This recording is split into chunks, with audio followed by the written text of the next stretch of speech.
Nuevamente muy buenos días. Mi nombre es Javier Cabero Goyeneche, soy director del SEACE. Esta exposición va a versar sobre el rol del usuario del SEACE. Sobre el usuario del SEACE podríamos conversar largo y tendido sobre muchos de los aspectos que involucran el interactuar con el sistema.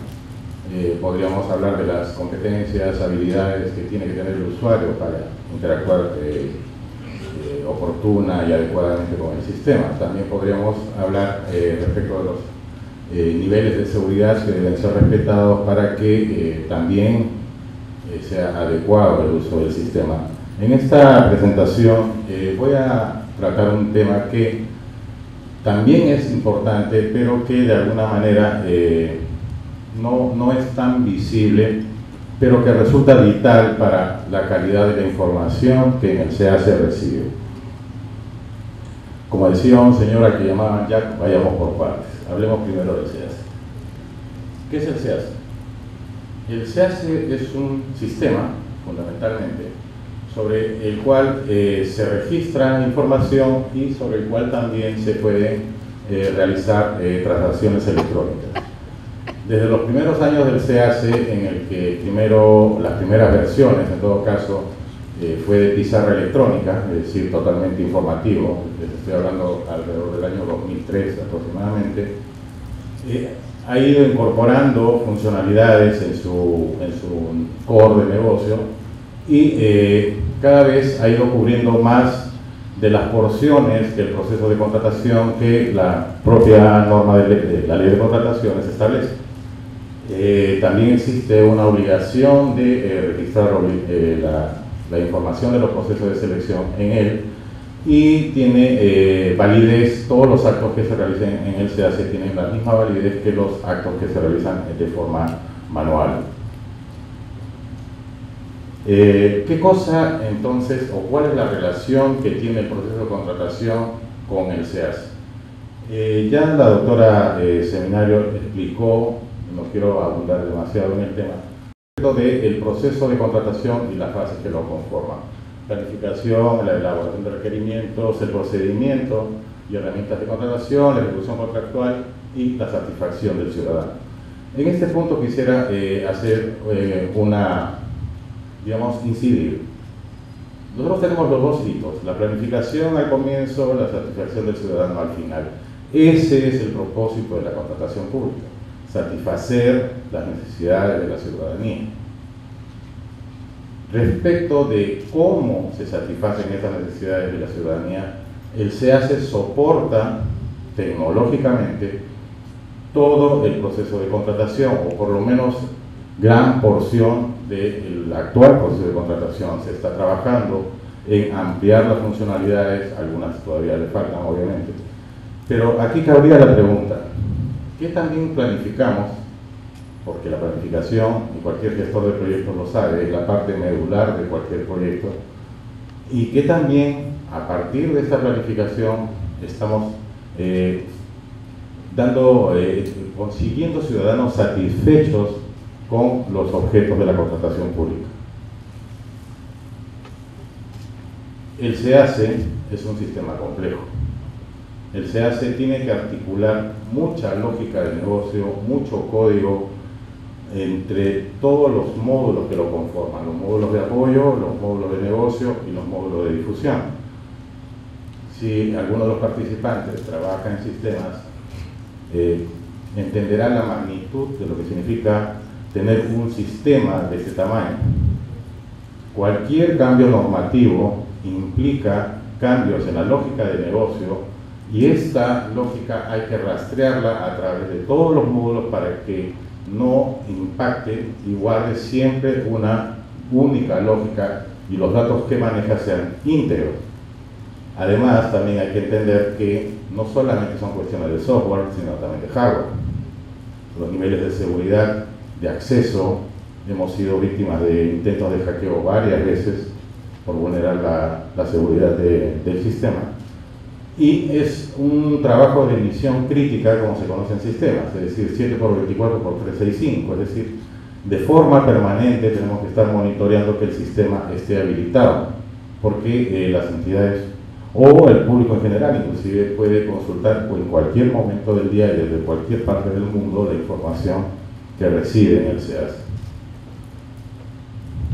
En ese sentido, el alcance del SEACE es para todas las entidades que registran información, para los proveedores que también registran su participación en los procesos de contratación, los árbitros que, digamos, también participan al registrar los laudos, y fundamentalmente toda la ciudadanía, es decir, el acceso a los datos es totalmente transparente de todo aquello que recibe en el SEACE. Pero ya podemos ir dándonos cuenta también de, y quiero hablar en términos de sistemas, ¿no?, todo el tráfico que se genera para poder atender esta altísima demanda del SEACE. Estas son las integraciones que también actualmente tiene el SEACE, tanto con el CIAF, Infobra, CRMP, el sistema del tribunal y una serie de sistemas adicionales que sirven tanto para validar la información como para hacer integraciones o intercambios de información entre estos sistemas que permiten que el SEACE siga acumulando información, datos que después son procesados, fundamentalmente en muchos de los casos para validaciones, como en el caso, por ejemplo, de las integraciones con SUNAT, en la que se verifica, por ejemplo, el estado de habido, en el caso de los proveedores que se desean registrar en el SEACE. Todos estos son integraciones que están corriendo permanentemente en el sistema, en un esquema, como les digo, de 7x24x365, es decir, tiene que estar totalmente habilitado para poder tener la información que se requiere para los procesos de contratación. Algunas cifras relacionadas al SEACE. Siendo el SEACE quien soporta todo el proceso de contratación, se entiende que las cifras que están asociadas a los procesos de contratación tienen relación con el SEACE. El valor adjudicado en el año 2017 fue de 37.118 millones de soles, lo cual representó el 5.4% del PBI.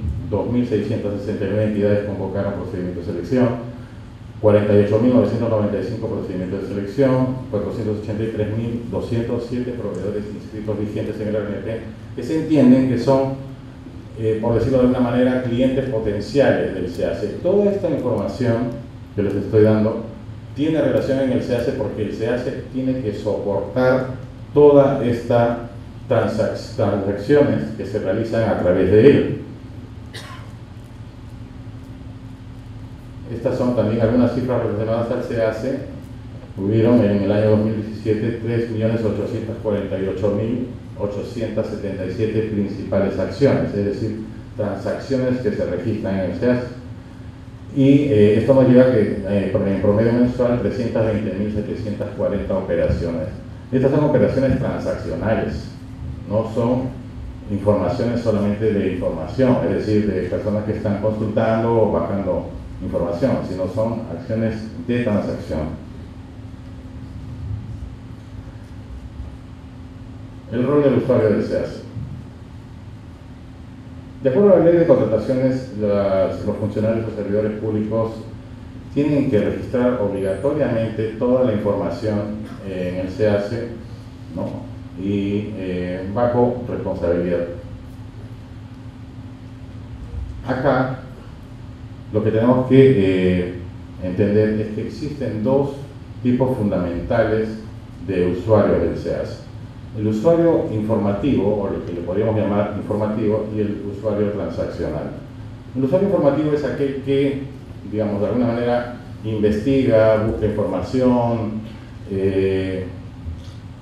tiene algún tipo de interés, es un stakeholder respecto de la información de la contratación pública.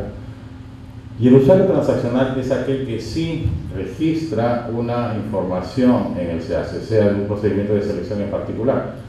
Aquí tenemos también dentro del rol del usuario, por ejemplo, el tema de la certificación de los operadores logísticos, los cuales tienen que rendir un examen para poder tener la facultad de ingresar al sistema y realizar transacciones. Pero acá lo que yo deseo llamar la atención es en lo siguiente.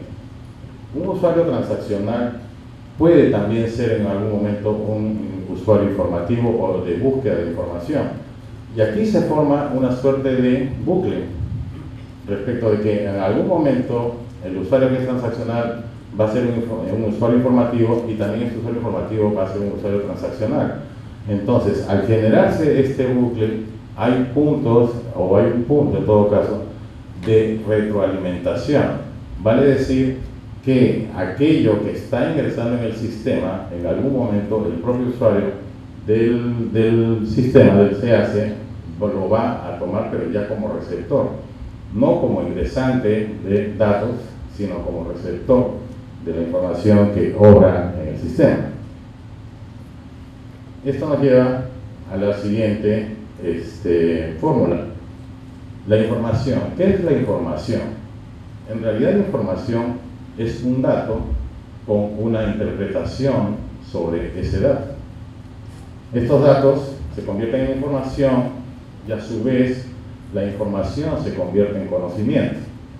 Y este conocimiento va a retroalimentarse nuevamente y va a generar un bucle. Entonces aquí cabría comenzar a preguntarse, ¿este conocimiento qué tan bueno o qué tan malo será? Y esto es en virtud de aquello que está sirviendo de, digamos, de base para poder agregar la interpretación. Recién allí esta fórmula se completa. Esto nos lleva a un segundo tema.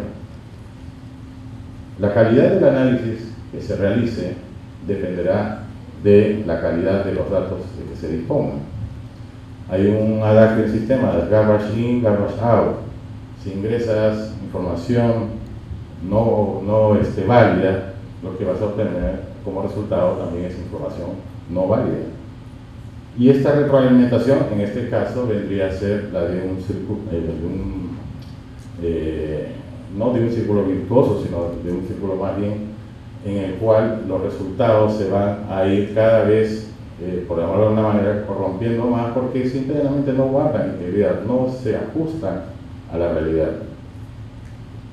En ese sentido, ¿cuáles serían las condiciones de calidad que tienen que tener los datos bajo la perspectiva de la data que tiene que ser depositada en el CAC?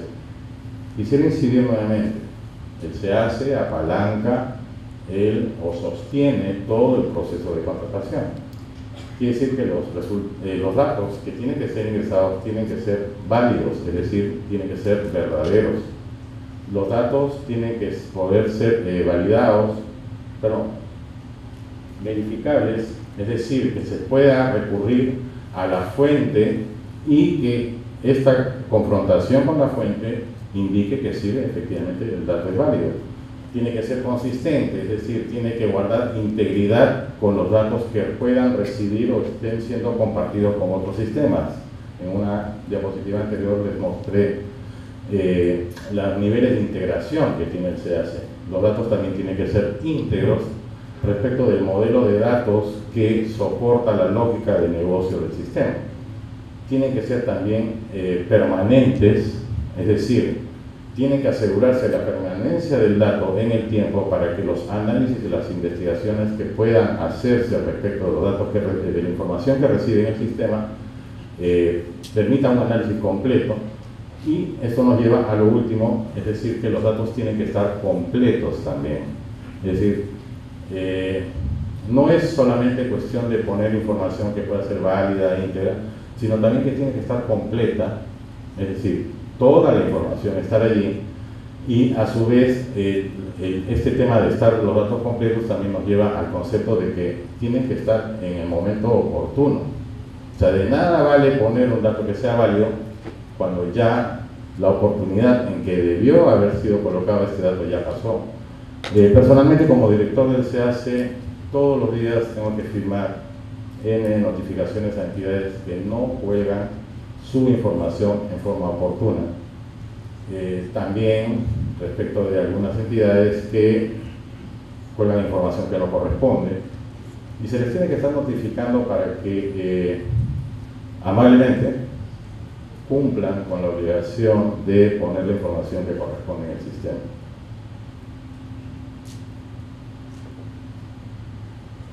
Si nosotros, ahora vemos esta diapositiva que nos devuelve al comienzo de esta exposición, si nosotros tenemos la certeza,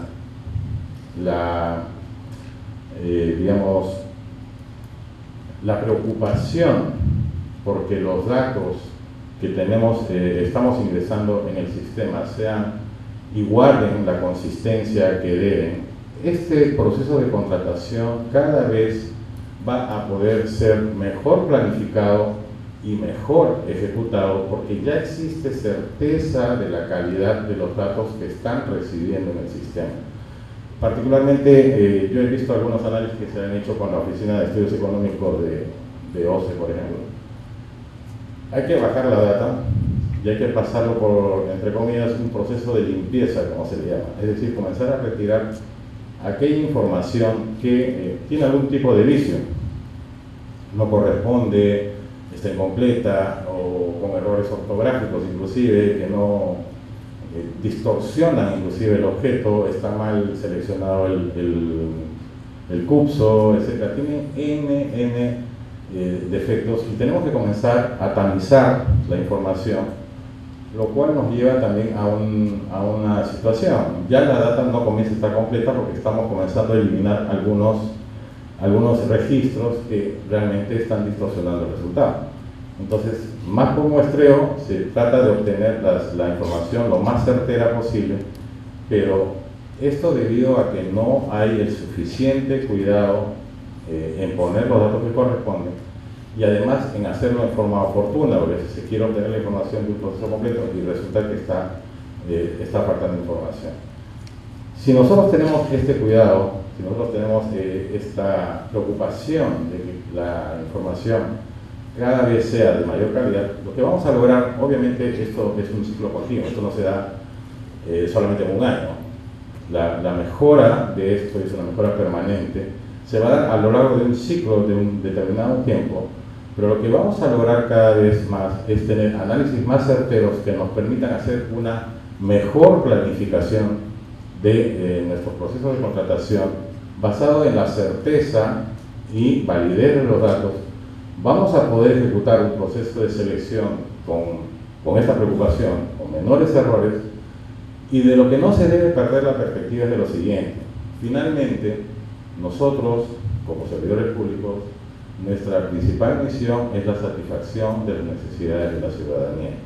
El proceso de contratación, él se hace, es una herramienta, el proceso de contratación es un tema normativo, tiene reglas de negocio, tiene parámetros, etcétera, pero finalmente el propósito de todo esto es la satisfacción del ciudadano. Si controlamos la calidad de la data, nos preocupamos de que todo se registre oportunamente, cada vez vamos a hacer la compra pública más eficiente. Muchas gracias por su atención. Gobierno del Perú, trabajando para todos los peruanos.